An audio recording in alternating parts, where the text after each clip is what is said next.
वो गाना जिसकी धुन शंकर जयकिशन साहब नहीं बना पाए थे। अगर राज कपूर साहब का दबाव ना होता तो शायद ये ऐतिहासिक गाना हमें मिलता ही नहीं।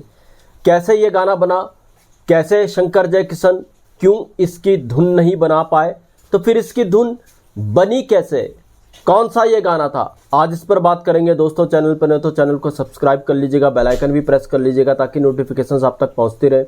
नमस्कार, मैं महेश कोहली बॉलीवुड संगीत के सफर से।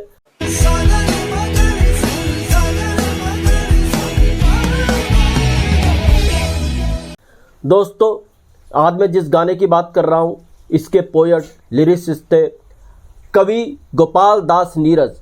नीरज जी का ये गीत था। नीरज जी ने फिल्मों में जितना लिखा, उनकी एक अलग शैली थी गीत लिखने की, काव्यात्मक शैली थी उनकी गीत लिखने की। नीरज जी ने जिस वक्त में गीत लिखना शुरू किया फिल्मों में, तो फिल्मों में उर्दू का ज़्यादा बोलबाला था। अब नीरज जी की जो शैली थी उसमें हिंदी ज़्यादा होती थी गीत लिखने के लिए। तो कई शायरों ने उनको चैलेंज भी किया कि अगर हिंदी फिल्मों में लिखना है तो आपको उर्दू आनी ही चाहिए, उर्दू इस्तेमाल करनी ही पड़ेगी। और एक बहुत बड़े शायर ने उनको एक बार चैलेंज भी दिया कि उर्दू के बिना कोई गीत लिखा ही नहीं जा सकता। तो नीरज जी ने गीत लिखा था प्रेम पुजारी का, उस बात पर उस बड़े पोएट को जवाब देते हुए, और वो गीत था रंगीला रे। एक से एक नायाब गाने नीरज जी ने इंडियन फिल्म इंडस्ट्री के लिए लिखे, और वो गाने आज भी अमर है। लिखे जो खत तुझे, वो हम न थे वो तुम न थे, वो रह गुजर थी प्यार की, वो हम न थे वो तुम न थे, कारवां गुजर गया गुबार देखते रहे, तुम झरे फूल से मीत, न जाने कितने हिट्स रोमांटिक सॉन्ग्स उन्होंने दिए, गोपियों में घोला जाए, नॉन रोमांटिक सॉन्ग्स उन्होंने दिए, जिंदगी का अर्थ बताते हुए गाने उन्होंने दिए। तो एक किस्सा है दोस्तों राज कपूर साहब की फिल्म का। राज कपूर साहब को भी पता था नीरज जी की वैल्यू क्या है, नीरज जी कैसा दिखते हैं। तो नीरज जी अलीगढ़ में थे, राज कपूर साहब अपनी एक बहुत बड़ी फिल्म पर काम कर रहे थे, बहुत बड़ी फिल्म बना रहे थे। तो राज कपूर साहब को एक याद आया, एक सिचुएशन में कुछ उनको अलग तरीके का गीत चाहिए था। हाँ, ये फिल्म थी मेरा नाम जोकर। कहता है जोकर, तो मेरा नाम जोकर के लिए राज कपूर साहब को एक गीत चाहिए था जो अलग तरीके का होना चाहिए था, और उनको लगा ये काम नीरज जी ही कर सकते हैं। तो नीरज जी अलीगढ़ में थे, राज कपूर साहब ने उनको बुलावा भेजा मुंबई से, अलीगढ़ से मुंबई आने के लिए।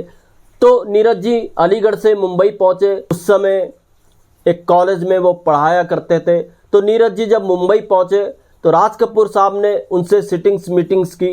तो नीरज जी ने एक गीत लिखा, और लगभग नीरज जी का कहना था 7 दिनों तक उस गीत पर माथापच्ची होती रही राज कपूर साहब और उनके बीच में। 7 रातें गुजरने के बाद नीरज जी ने एक रात को, रात में सिटिंग्स हुआ करती थी, एक रात को ऐसा गीत लिख डाला राज कपूर साहब, जिस गीत को देख करके चकरा गए। और राज कपूर ने कहा ऐसा तो कोई दूसरा गीत बन ही नहीं सकता, ये क्या लिख दिया आपने।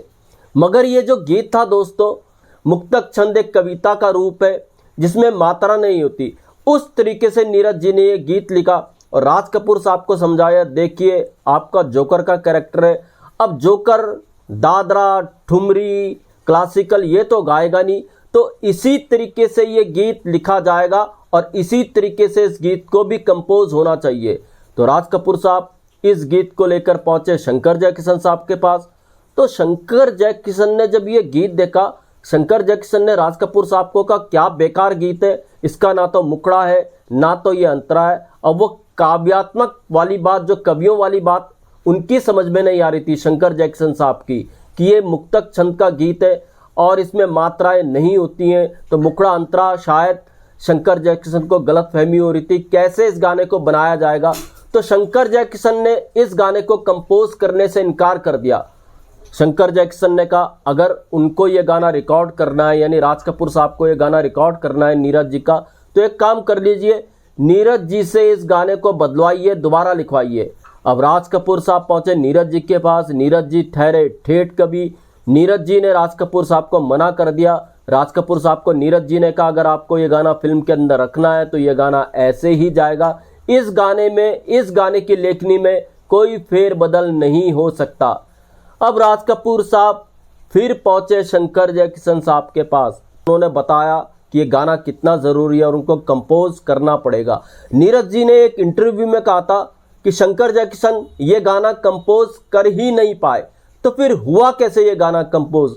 जी हाँ, जो भी नीरज जी को जानते होंगे, जितनों ने भी नीरज जी के मुशायरे कवि सम्मेलन देखे होंगे, तो नीरज जी की अपनी एक शैली थी जिसमें वो स्टेज पर अपने गीत बयां करते थे तरन्नुम के साथ।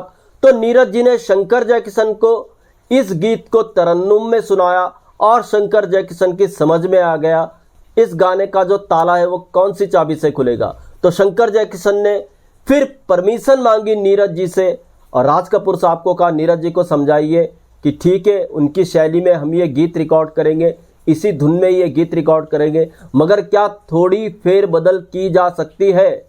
तो जब राज कपूर साहब ने फिर समझाया नीरज जी को, देखिए आपका गीत हम छेड़ नहीं रहे हैं, जैसा आपने लिखा है उसी तरीके से हम गीत को फिल्म में रखेंगे, मगर इसके जो संगीत में थोड़ा बहुत फेरबदल शंकर जयकिशन करेंगे, क्या आपको मंजूर है? तो नीरज जी ने इसकी परमिशन दे दी कि हाँ बिल्कुल, मुझे पता है फिल्मों में संगीत किस तरीके से इस्तेमाल किया जाता है, ये सब नीरज जी को पता था। तो इस तरीके से शंकर जयकिशन ने नीरज जी का ये गीत रिकॉर्ड किया। इसकी जो ओरिजिनल धुन थी, ओरिजिनल लय थी, वो नीरज जी की थी, नीरज जी का तरन्नुम था, जिसपे शंकर जयकिशन ने एक म्यूजिकल ट्रीटमेंट दिया और इस गाने को अमर गाना बना दिया मन्ना डे साहब से गवा करके। जी हाँ, ये गाना था ए भाई जरा देख कर चलो। ए भाई जरा देख के चलो। नीरज जी ने यह गाना एक जोकर के कैरेक्टर को देख करके लिखा था कि कैसे जोकर कोई दादरा, ठुमरी, गजल इस तरीके की चीज तो कोई गाएगा नहीं, क्लासिकल गाएगा नहीं, तो क्या ना गीत को आम भाषा में लिखा जाए। मुक्तक छंद का ये गाना था, कोई मात्राएं इसमें थी नहीं और ये नीरज जी का अपना तरन्नुम था जिसको शंकर जयकिशन साहब ने कंपोज किया। जब ये गाना मेरा नाम जोकर में आया उस वक्त तो मेरा नाम जोकर फ्लॉप हो गई, मगर इसके गीत काफी हिट रहे और ये गाना ए भाई जरा देख कर चलो आज भी अमर है, मशहूर है। बॉलीवुड के जितने टॉप सॉन्ग्स हैं उनमें से एक गाना ये भी है। तो ये थी नीरज जी की खासियत, राज कपूर साहब की खासियत, दोनों की सूझबूझ से ये गाना फिल्म के अंदर आया और शंकर जयकिशन ने फिर जो इसका म्यूजिकल ट्रीटमेंट दिया वो भी अपने आप में नायाब था। तो दोस्तों ऐसे भी किस्से मैं आपके लिए लेकर के आता रहूंगा। महेश कोहली को दीजिएगा इजाजत, good bye, good luck and take care.